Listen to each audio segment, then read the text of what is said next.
The mining colony of Arcturus 7 was not a beautiful place. It sat on the edge of known space, a collection of metal structures and tunnels dug deep into a lifeless rock. The air recyclers hummed constantly, and the lighting never changed from its dull yellow glow. Workers from a dozen different species moved through the corridors, tired and covered in dust. They came here for one reason: the money. The rare minerals buried in this asteroid paid well enough to ignore the danger and the loneliness. Giwan had been working on Arcturus 7 for 3 years. As an engineer, she kept the machines running and the tunnels stable. It was hard work, but she was good at it. Her hands were calloused and her uniform was permanently stained with grease. She rarely complained. Someone had to do this work, and the credits she earned went back home to Earth, to her family who needed them. On this particular day, Guan was assigned to check the lower tunnels. These were the oldest sections, abandoned years ago when the mining operations moved to richer veins deeper in the asteroid. Most workers avoided the lower tunnels. The lights flickered, the air was stale, and there were rumors of structural instability. But the supervisor needed someone to verify the seals before they permanently closed this section. G1 volunteered. She always volunteered for the jobs others refused. She descended alone, her headlamp cutting through the darkness. Her boots clanked on the metal walkways. The tunnel walls were rough, scarred by decades of drilling. Guan checked each seal methodically, recording the readings on her datapad. Everything seemed stable enough, just old and forgotten. Then she heard it.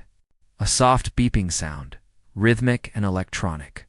It was coming from somewhere ahead, beyond a collapsed section of tunnel. Guan frowned. There should not be anything active down here. She squeezed through a gap in the debris, following the sound. Her headlamp revealed a small chamber, half buried under fallen support beams and broken machinery. And there, against the far wall, was a stasis pod. Its breath caught in her throat. She approached carefully, clearing away the debris. The pod was old, its surface scratched and dented, but the status lights were still blinking. Green for life support. Read for critical power. The beeping she had heard was an alarm, warning that the power cells were nearly depleted. Through the frosted glass, Yuan could see a figure inside. Small, a child. The bio readings on the pod's display showed a heartbeat, slow and weak, but present. Juan's hands moved quickly, checking the systems. The power would fail in less than an hour. After that, whoever was inside would die. She accessed the pod's emergency protocols and began the extraction sequence. Warning messages flashed on the screen. The pod was not designed for this. The occupant needed medical care. Opening it here could be fatal, but leaving it would definitely be fatal. Guan made her choice. The pod hissed and unsealed. Cold mist rolled out as the glass lid lifted. Guan reached in and carefully pulled the small figure free. It was a girl, young, with skin that shimmered faintly in the light. Her body had a crystalline quality, almost translucent in places. She was Velthera, one of the telepathic species that served in the Galactic Coalition. But what was a Velthar child doing in an abandoned mining tunnel? The girl was unconscious and barely breathing. Guan wrapped her in an emergency thermal blanket and activated her cum unit. She called for medical assistance, then began the careful climb back to the surface with the child in her arms. The girl was light, too light. She should weigh more. Guan moved as quickly as she dared, whispering encouragement. Even though the child could not hear her, the medical bay erupted into controlled chaos when Guan arrived. The doctors took the girl immediately, hooking her to monitors and life support systems. Guan stood back, watching through the observation window as they worked. Hours passed. Finally, one of the doctors emerged, a centauri named Borak, with 4 arms and a perpetually worried expression. She will live, Borak said, but she is severely malnourished and traumatized. How long was she in that pod? I don't know, Guan replied. The pod was ancient. It could have been years. Borak pulled up a scan on his datapad. These genetic markers are unusual. I ran them through the Coalition database. This child is not just Velthera. She is royal bloodline. high royal bloodline. He looked at Jiwan with wide eyes. Do you understand what this means? Jiwan did not understand, not yet. But she listened as Borak explained. 15 years ago, a Velthera diplomatic vessel had been attacked by raiders in this sector. The ship was destroyed, and several members of the royal family were killed. The youngest daughter of Queen Rylith was declared dead when no body was found. Her name had been Nera. You think this is her? Jiwan asked. The genetic match is too close to be coincidence, Borak said. But how did she end up here? And why did no one find her? Jiwan thought about the collapsed tunnel, the buried chamber. The attack must have happened near here. Maybe an escape pod ejected and crashed into the asteroid. Over time, it got buried in mining debris. No one would have looked for survivors down there. Everyone thought she was dead. For 3 days, the girl remained unconscious. Guan visited her every chance she got, sitting beside the medical bed during her off hours. She talked to the child, even though there was no response. She told her about Earth, about the ocean and the forests. She described her own family, her younger brother, who loved to draw. She promised the girl that she was safe now. On the 4th day, the girl's eyes opened. They were violet, brilliant, and deep like distant stars. She looked at Jiwan with confusion and fear. She tried to speak, but her voice was barely a whisper. The words were in Velthera, a language Jiwan did not speak. Jiwan activated the translation device beside the bed. The girl's words came through, fragmented and frightened. Where? Dark. Fire. Screaming. You're safe, Jiwan said gently. You're in a medical bay. No one will hurt you. The girl's eyes filled with tears. She did not seem to understand. She looked around frantically, her breathing quickening. Jiwan reached out slowly and took her hand. The girl flinched but did not pull away. Guan squeezed gently. My name is Juwan, she said. I found you. You were sleeping in a pod, and I brought you here. You're safe now. I promise. The girl stared at her for a long moment. Then, slowly, she squeezed back. It was the smallest gesture, but it felt like trust beginning to form. Guan stayed with her through the night, never letting go of her hand, as the girl drifted in and out of sleep. When morning came, Guan knew what she had to do. This child was someone's daughter, someone who had been mourning her for 15 years. She needed to go home, and Jiwan would make sure she got there. Jiwan sent the report to the Galactic Coalition the same day the girl woke up. She included all the medical scans, the genetic data, and the location where she found the pod. She explained that this child was likely Princess Nera of the Velthera royal family, lost 15 years ago and presumed dead. She waited for a response, expecting immediate action. Instead, she received a form letter 3 days later. The coalition acknowledged her report. They would investigate. They needed additional verification. They required diplomatic clearance from the Velthora government. They estimated the process would take 6 to 8 standard months. Guan stared at the message in disbelief. 6 to 8 months.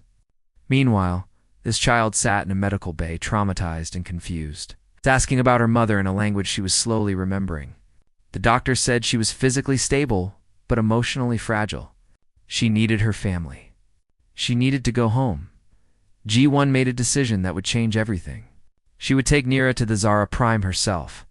The first person she contacted was Hugi, an old friend who captained a small freighter called the Wandering Star. Hyeji was human, like G1, with short dark hair and a scar across her left eyebrow from a docking accident years ago. She ran cargo across 3 systems, legal and occasionally less legal. And she owed G1 a favor from when G1 had repaired her ship's engine for free. You want me to what?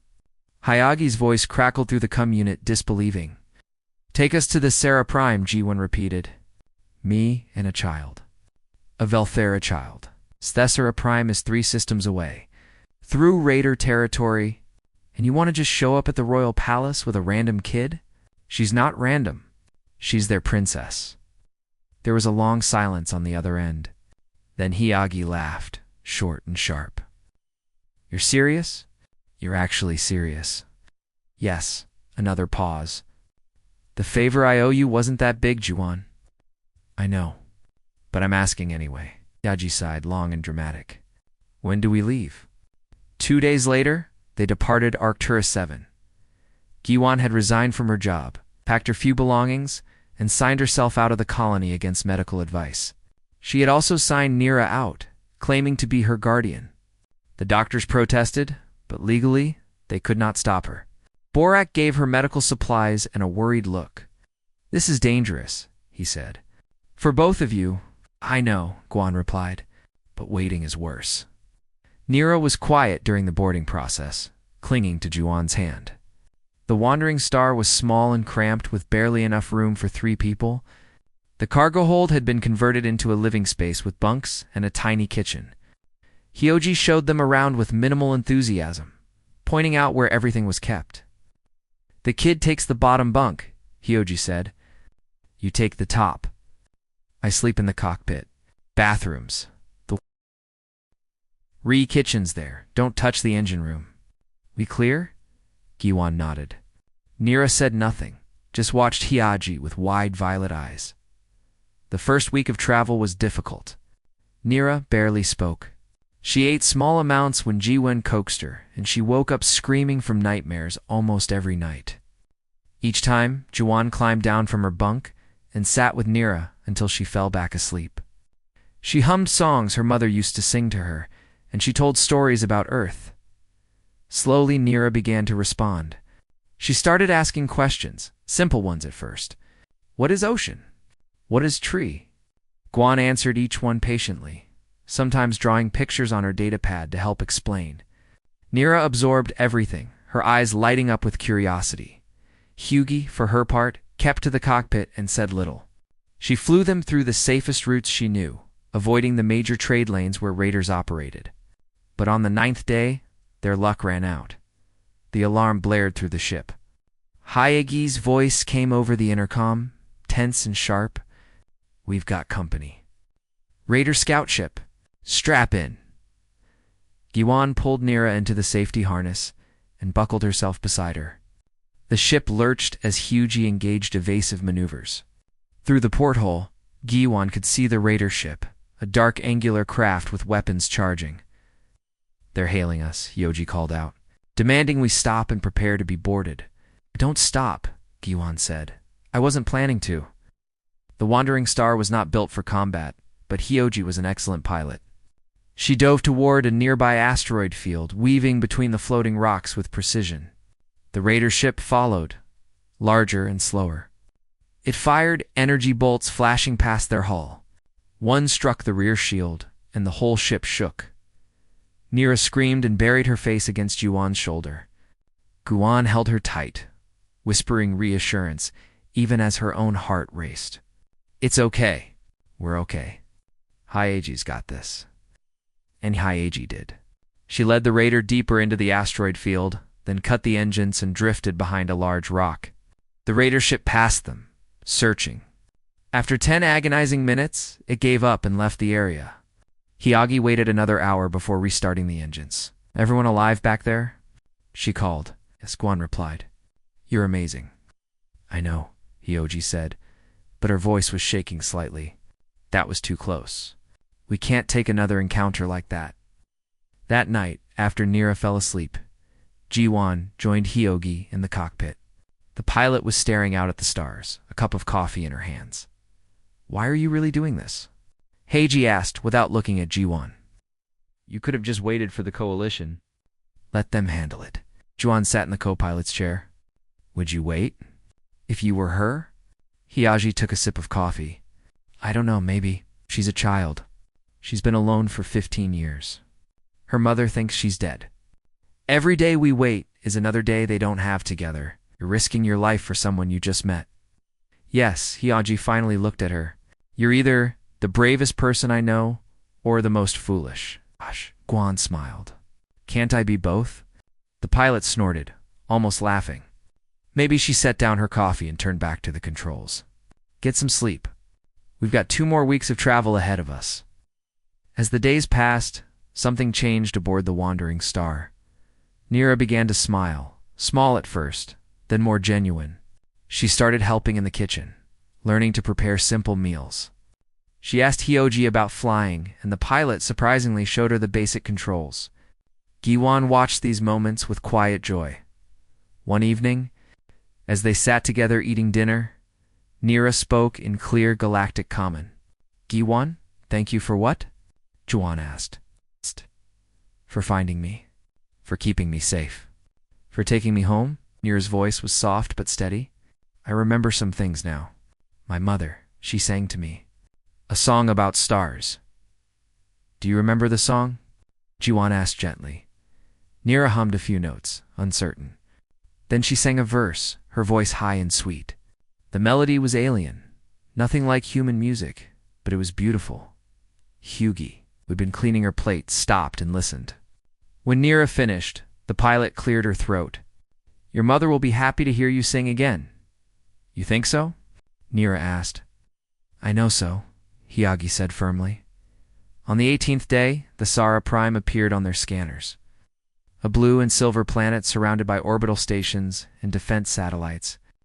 Hyuji contacted the orbital authority and requested permission to land. She explained they were carrying a passenger of extreme importance. The response was immediate and cold. They were ordered to hold position. Military ships moved to intercept them. Armed guards boarded the wandering star within minutes. G1 stood protectively in front of Nira as the guards entered. They were Velthara, tall and imposing with crystalline armor that reflected the light. "We're here to bring Princess Nira home," Juwon said clearly. "We mean no harm." The lead guard looked at Nira, and his expression shifted from suspicion to shock. He spoke rapidly into his cum device, then turned back to them. "You will all come with us." Now, Queen Relith stood in the memorial garden as she did every morning, facing the crystal monument that held her daughter's light. The garden was quiet, except for the sound of water flowing through channels carved into the pale stone floor. The monument rose 3 meters high, perfectly clear, catching the sunlight and fracturing it into rainbow patterns across the walls. Inside the crystal, suspended in eternal stillness, was a recording of Nira's essence taken when she was only 2 cycles old. It showed her laughing, reaching toward the light with tiny crystalline hands. The queen came here every day to watch this moment, to remember the daughter she had lost. 15 years had passed since the attack. 15 years since the diplomatic vessel carrying her family was ambushed by raiders. Her mate, Kelvin, had died, defending their children. Her eldest son, Talvin, had survived with scars across his chest. Her daughter, Yura, had been thrown clear of the explosion, found floating in an escape pod days later. But Nira, her youngest, her bright star, had simply vanished. No body was ever recovered. The search teams had eventually declared her dead. The queen touched the crystal, feeling its cool surface against her palm. "Good morning, little one," she whispered. "The skies are clear today. You always loved clear skies." She stood there for an hour, as she always did, speaking to the memory of her daughter. She told Nira about the council meetings, the new trade agreements, the garden flowers that had bloomed. She spoke as if Nira could hear, as if somewhere in the vastness of space, her daughter's spirit was listening. When she finally turned to leave, her son Talvin was waiting at the garden entrance. He was tall and strong, his crystalline skin darker than hers, marked with the scars he had earned protecting his sisters. He bowed his head respectfully. "Mother, the council is waiting." "Let them wait," Rylith said. But she followed him anyway. The throne room was filled with advisors and ministers, all waiting to discuss matters of state. The queen listened to reports on mining operations, agricultural yields, and diplomatic relations with neighboring systems. She approved budgets and settled disputes. She did everything a queen should do, but part of her remained in the memorial garden. With the crystal and the memory after the council session ended, Talvin approached her again. His expression was troubled. "Mother, there is something you need to know. A ship has arrived in orbit. A human freighter. They claim to have found Nira." The queen froze. For a moment, she could not breathe. Then she forced herself to speak, her voice carefully controlled. "What did you say?" "They say they have Nira alive. They are requesting permission to land and meet with you." "This is a lie," Rylith said flatly. A cruel trick. That's what I thought too, Talvin said. But they have a Velthera child with them. The orbital scans confirm it. And Mother, the genetic markers match the royal line. The Queen's legs felt weak. She sat down heavily on her throne. How is this possible? We searched for months. Every ship, every piece of debris, she was gone. But we need to investigate. I have ordered the ship to be detained and the occupants brought to the palace for questioning. And the child. She will be examined by our doctors. We will know the truth soon. The Queen nodded slowly. She wanted to hope. Every part of her wanted to believe that her daughter had somehow survived, that the universe was not as cruel as it had seemed. But hope was dangerous. Hope could destroy what little peace she had built over these long years. I want to see the child myself, she said. Mother, that might not be wise. If this is a deception, I will see her, Rayleigh interrupted, her voice firm. Bring her to the palace. I will know if she is my daughter. In another part of the palace, Princess Yura received the news from her brother. Unlike Talvin, who met the information with suspicion, Yura felt her heart leap with possibility. She had been 7 cycles old when Nira disappeared.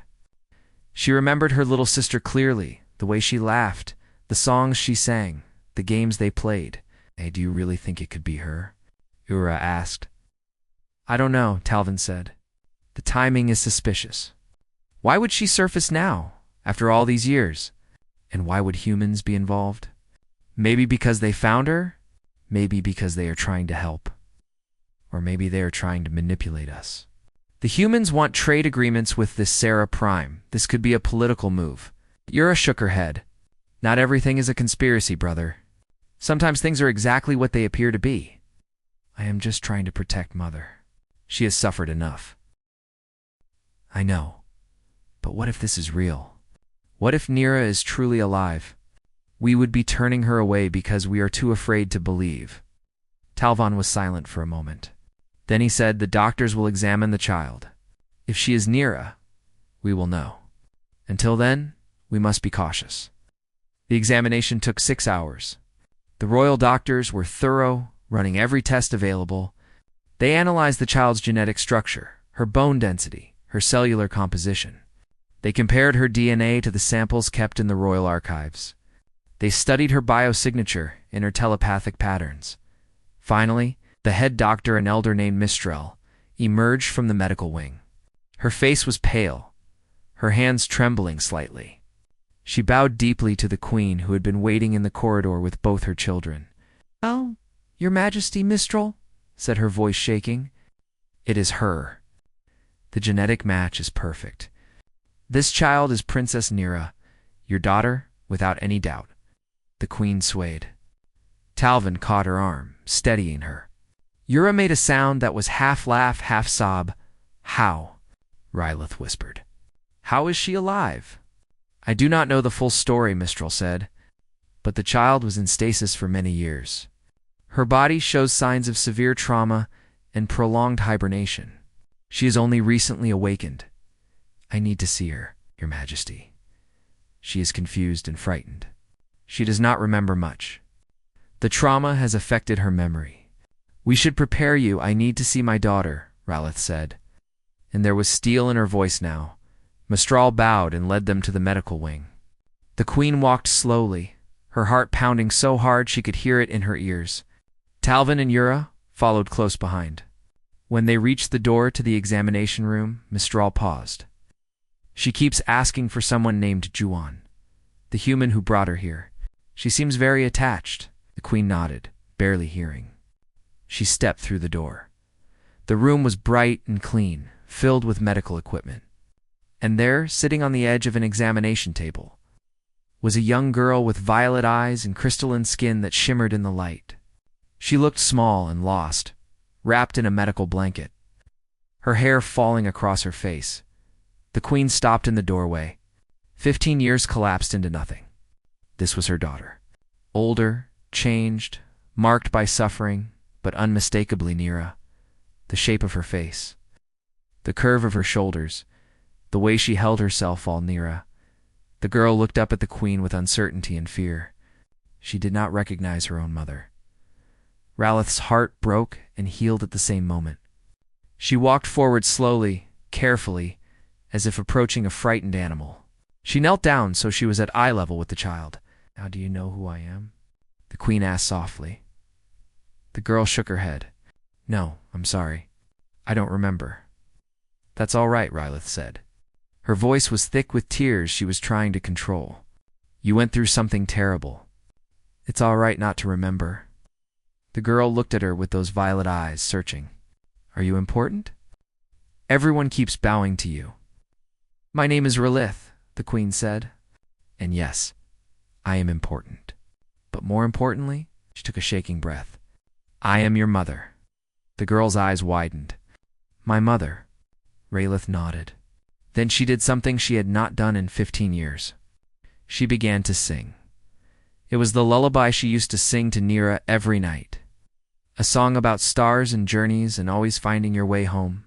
Her voice cracked on the first words, but she continued, pouring every ounce of love and loss and hope into the melody. The girl listened, her expression changing from confusion to wonder to recognition. Tears began to fall down her face. "I know this song," she whispered. "I remember this song.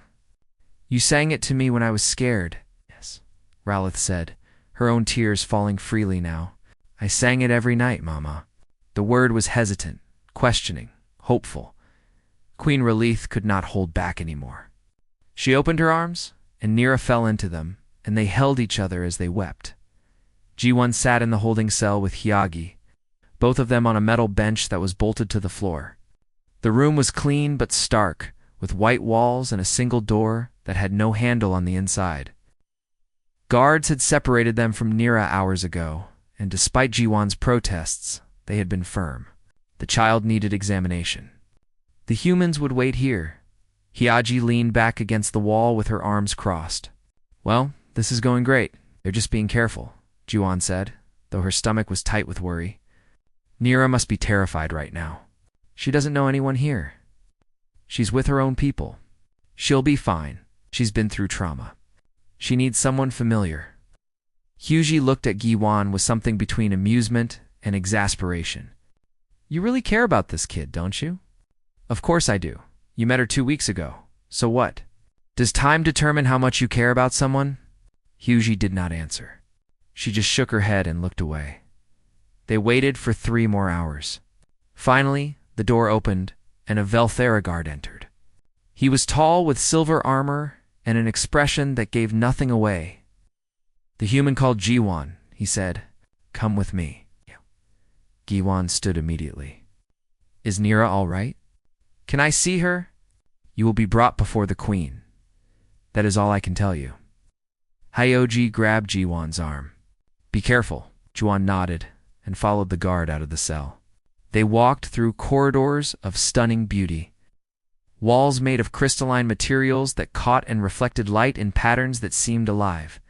Everything was elegant and precise, so different from the rough metal of the mining colony or the cramped ship. The guard led her to a massive door carved with intricate designs. He pushed it open and gestured for Ji-wan to enter. She stepped into a large chamber with high ceilings and flowing water features. At the far end, sitting on a simple chair rather than a throne, was Queen Rylith. The queen was beautiful in a way that was almost painful to look at. Her crystalline skin shimmered with inner light, and her eyes were the same violet as Nira's, but deeper, older, carrying the weight of years. She wore robes of silver and blue, and her presence filled the room with quiet authority. Beside her stood 2 others. A young man with scars across his chest, watching Ji-wan with suspicion, and a young woman with kind eyes, who smiled slightly when Ji-wan entered. Ji-wan approached and bowed, unsure of the proper protocol. "Your Majesty?" The queen studied her for a long moment. Then she stood and walked down the steps toward Ji-wan, up close. Ji-wan could see the tear tracks still visible on the queen's face. "You are Ji-wan," the queen said. "It was not a question, yes, your Majesty. You found my daughter. You saved her life. You brought her across 3 systems to return her to me." The queen's voice was controlled, but emotion ran beneath it like a river. "Why?" Gi-wan had expected this question, But she still did not have a perfect answer. She spoke honestly, because she needed help. Because no child should be alone and afraid. Because I knew you were looking for her, even if you thought she was dead. You risked your life. You lost your job.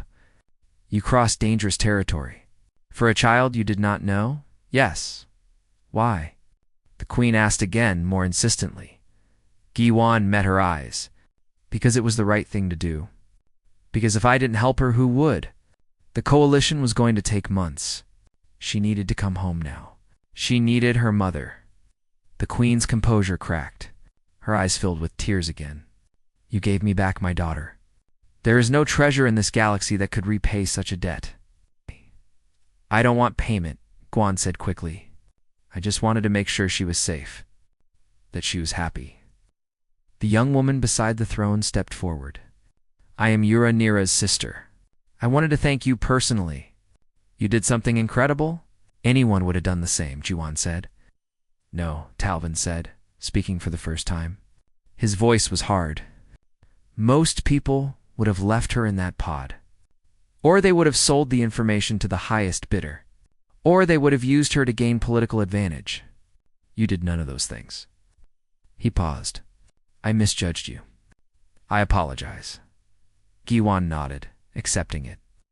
Nira has been asking for you, the queen said. She is upset that you are not with her. She wants to see you. I want to see her too, Guan said immediately. Is she all right? Are the doctors helping her? She is physically healthy, considering what she endured. Emotionally, she is fragile. She has gaps in her memory. She does not remember much about her life before the attack. But she remembers you. She trusts you. The queen smiled, sad and grateful at the same time. You became important to her very quickly. She became important to me too. The queen gestured to the guards. Bring Princess Nira here. They waited in silence. Giwan felt nervous, though she did not know why. Then the doors opened again, and Nira entered, flanked by medical attendants. She was wearing clean clothes now, a simple tunic in pale blue, and her hair had been brushed. She looked small and uncertain in this grand palace. Then she saw Juwan, and her whole face lit up. Jiwan. She ran across the room and threw herself into Giwan's arms. Guan caught her, holding her tight. Nira was crying, but they were relieved tears. I thought they took you away. I thought I wouldn't see you again. I'm here, Jiwan said softly. I'm right here. I told you I would make sure you got home, didn't I? You did. You kept your promise. Nira pulled back and looked up at Jiwan. This is my mother, and my sister Yura, and my brother Talvin. I'm remembering them now. The doctors say my memories will come back slowly. That's good, Giwan said. That's really good. Nira looked between Jiwan and her mother as if trying to bridge two worlds. Jiwan is my friend. She took care of me. She made me feel safe. Queen Raylith approached them both. She placed a gentle hand on Nira's shoulder. Then she is a friend to our entire family. She is welcome here always. Nira smiled, bright and genuine. It was the first time Juwan had seen her smile like that, without any shadow of fear or sadness behind it. Can Juwan stay? Nira asked her mother. Please. I don't want her to leave yet. The queen looked at Jiwan. Would you be willing to stay at the palace for a time? Nira is going to need time to adjust. Having someone familiar nearby might help her recovery. I would be honored, Juwan said. If it helps Nira, it will, the queen said firmly. You have done so much already, and I am asking you to do more. But I think you are the only one who can help her bridge the gap between the child who was lost and the princess she was meant to be. Yura stepped forward. I will make sure you have everything you need. Proper quarters, clothing, access to the palace. You will be treated as an honored guest. What about Hiyaji? Gyuan asked. She helped too. She flew us here and risked her ship. She will be compensated generously for her service, the queen said. And she is free to go whenever she wishes. But you, Juan, I hope you will stay. Juan looked down at Nira, who was watching her with hopeful violet eyes. She thought about her little apartment on Arcturus 7, her job that she no longer had, her family back on Earth who would understand why she did this. She thought about the choice in front of her. "I'll stay," she said. Nira hugged her again. And over the child's shoulder, Guan saw the queen close her eyes in relief. Talvin bowed his head in respect. Ira smiled warmly. That evening, they all sat together in a private dining room. It was the first time the royal family had shared a meal together in 15 years with all members present. The table was filled with Velthora delicacies, though Giwan was not entirely sure what she was eating. Nira sat between Giwan and her mother, looking more relaxed than she had in weeks. The queen told stories about when Nira was very young, hoping to spark memories. Yura shared memories of games they used to play. Talvin, still reserved, occasionally added details. And Nira listened, sometimes remembering, sometimes not, but always smiling. At one point, Nira turned to Giwan and said, "Tell them about Earth. Tell them about the ocean." So Giwan did. She described the beaches, the waves, the feeling of sand between your toes. She talked about the forests and the mountains and the cities. The royal family listened with genuine interest, and for a little while, they were not a queen and her children and a human stranger. They were just people, sharing a meal and stories, bound together by the miracle of a child who came home. 3 weeks passed since Jiwan arrived at the palace, and they were the strangest weeks of her life.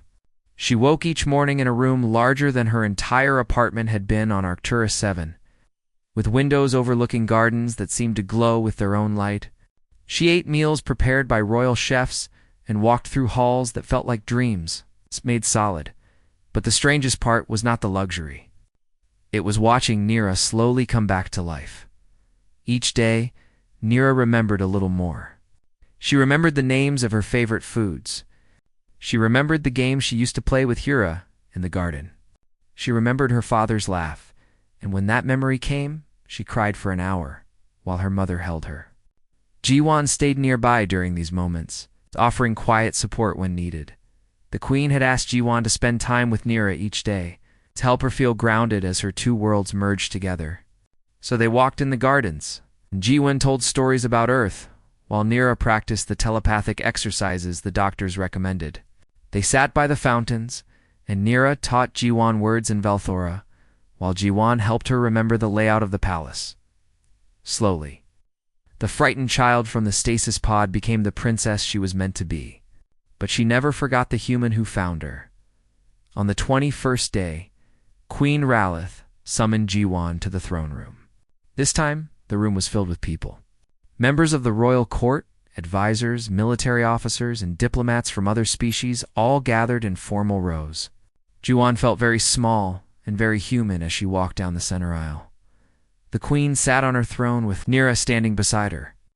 Along with Talvin and Yura, the queen wore her full regalia, a crown of crystal that refracted light into rainbows, and robes that seemed to flow like water. Jiwan of Earth, the queen's voice rang out clearly. Step forward. Jiwan approached and bowed. The crowd watched in silence.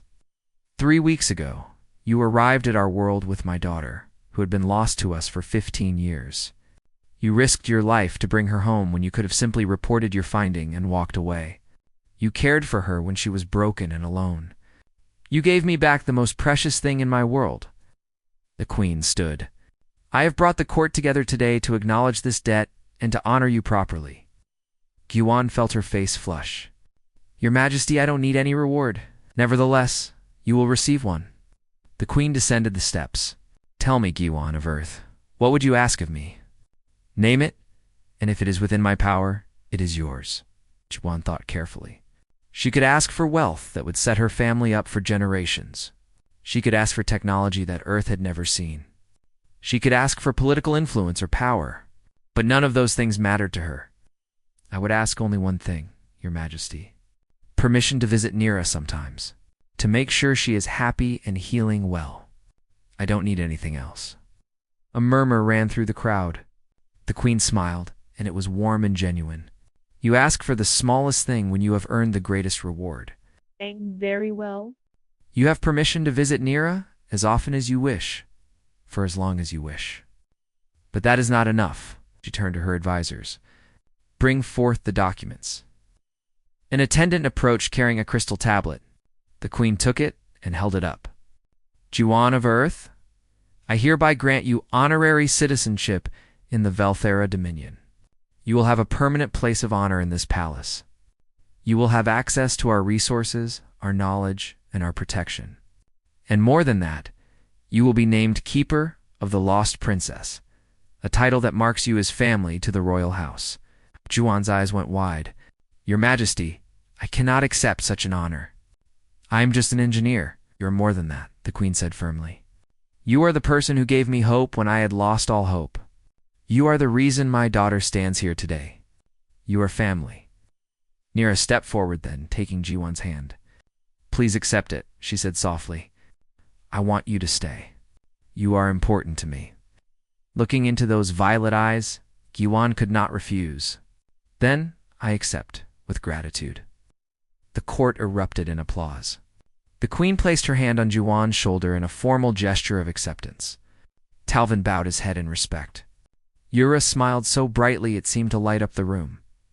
After the ceremony, there was a celebration. Music played, food was served, and people from across the Dominion came to meet the human who had saved the princess. Jiwan shook hands and made conversation, feeling overwhelmed but strangely happy. Later, when the crowds had thinned, she found herself in the memorial garden with the queen. They stood together before the crystal monument that had held Nira's memory. I came here every day for 15 years, the queen said quietly. I spoke to this crystal as if my daughter could hear me. I told her about my day, about the changing seasons, about everything she was missing. She touched the crystal, gently. I never thought I would hear her voice again. What will you do with the monument? Juan asked. I will take it down, the queen said, but not to forget. To remember that even in the darkest times, miracles can happen. I will plant something living in its place, something that grows. Nira suggested a tree from Earth, Juan said. She learned about them from me. The queen smiled. Then a tree from Earth it will be. A symbol of the bridge between our peoples and of the human who built that bridge with nothing but kindness. They stood in comfortable silence for a while. Then the queen said, I have a question for you. Juan and I want an honest answer. Of course. Your Majesty, when you found Nira in that pod, when you decided to save her and bring her home, did you know who she was? Jiwan thought back to that moment in the dark tunnel, the beeping alarm, the small figure in the stasis pod. No, I did not know she was a princess. I just knew she was a child who needed help. If she had been no one important, just an ordinary child with no royal blood, no political value, nothing to gain by saving her, would you still have done it? Yes, Jiwan said without hesitation. Every child matters. Every life matters. It does not matter if they are royal or common, alien or human. They deserve to be saved. The queen's eyes glistened with tears. That is why you are remarkable. That is why I trust you with my daughter. Because you did not save her for reward or recognition. You saved her because your heart told you it was right. My mother always said that we should help people when we can, Jiwan said. Because someday we might need help too, and we would hope someone would do the same for us. Your mother is wise. I would like to meet her someday. She would be honored, Your Majesty. A small voice interrupted them. There you are. Nira ran into the garden, Yura following behind her. I have been looking everywhere for you both. The queen opened her arms and Nira hugged her. Then the girl hugged Juwan too. Can we do lessons tomorrow? I want to learn more about earth animals. Jiwan promised to tell me about dolphins. Of course, Jiwan said. Though I should warn you, I am not as good a teacher as your tutors. You are the best teacher, Nira insisted. Because you make everything interesting? Yura laughed. She is right. You have a gift for explaining things. Have you considered staying permanently? We could use someone like you on our education council. Guan blinked. I am not qualified for that. You're more qualified than you think, the queen said. But there is no pressure. Take your time. Find your place here. You've already done more than enough. That night, Juwan stood on the balcony of her quarters, looking out at the city of lights spread below. She thought about the path that had brought her here. A routine maintenance check. A beeping alarm. A choice to open a pod when the safe thing would have been to call for help and walk away. She thought about her life on Arcturus 7, the mining colony where every day was the same. She thought about her family on Earth, who she missed, but who would understand. She thought about the future, uncertain but full of possibility. And she thought about Nira, who was sleeping peacefully in the royal quarters for the first time in 15 years, safe and loved and home. G1 did not know what would come next. She did not know if she would stay on the Sara Prime forever or eventually return to her own world. But she knew one thing with absolute certainty. She had made the right choice. Every moment of danger, every sacrifice, every risk had been worth it to see that child smile again. The next morning, the garden ceremony took place. The royal family, the court, and thousands of Velthra citizens gathered to witness the queen dismantle the memorial crystal. It was a solemn moment, but not a sad one. The queen spoke to her people about loss and hope, about the darkness that took her daughter and the light that brought her back. Then she turned to Giwan and gestured for her to step forward. "This human," the queen said, her voice carrying across the crowd, "saved what we could not. She gave us back our future. She proved that the greatest strength in this galaxy is not technology or military might. It is compassion. It is the willingness to help someone in need, even when there is nothing to gain." The crowd listened in silence. "Let it be known across all worlds," the queen continued, "that humanity saved a Velthra princess, not for glory, not for reward, but because it was right, and for that we are forever in their debt." In the space where the crystal monument had stood, workers planted a small tree. It was an oak sapling, brought from Earth at great expense, its roots carefully preserved. The queen watered it herself, and Nira helped, her small hands guiding the water to the soil. "This tree will grow," the queen said. "It will stand for generations as a reminder of what happened here, a reminder that even the smallest act of kindness can change the course of history." Nira took Juan's hand and squeezed it. Giwan squeezed back, and in that moment, surrounded by aliens on a world far from home, Giwan felt like she belonged.